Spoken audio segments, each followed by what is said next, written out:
Well, the controversial Trans Mountain Pipeline expansion is done. People for and against the line have been facing off for more than a decade, and there's a real rift that's been creating divisions all along the line, including among the First Nations whose land crosses the project. And Aaron Collins has that story today.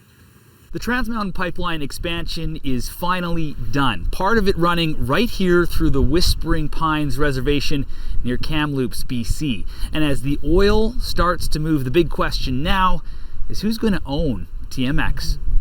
Over the last decade, a lot of people protested the building of this project. Some of them are continuing to fight it.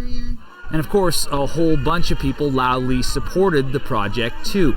All of that controversy made the future of the pipeline so uncertain, the federal government had to step in and buy it. Well, that was back in 2018, but Ottawa has always said they'd sell it once it was done.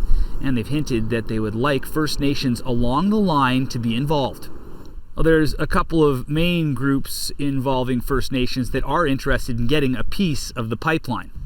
One of the founders of the Western Indigenous Pipeline Group is from right here on Whispering Pines Nation. It's a say and a benefit.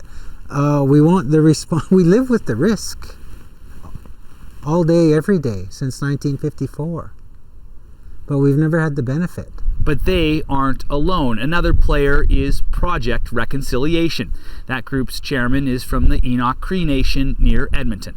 We do deserve a share of the revenue based off the resources being sold through our territory. Now, dozens of First Nations along the line are impacted, and there are billions of dollars at stake. Still, even some of those who see the benefits have concerns.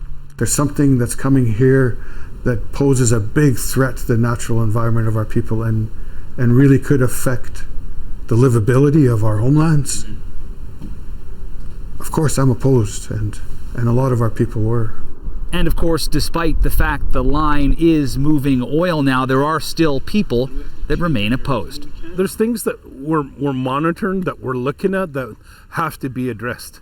And by no means is this chapter over yet. So while it's not clear who will end up owning TMX, and it's anyone's guess what the price tag will be, the cost of the line has skyrocketed to more than $30 billion.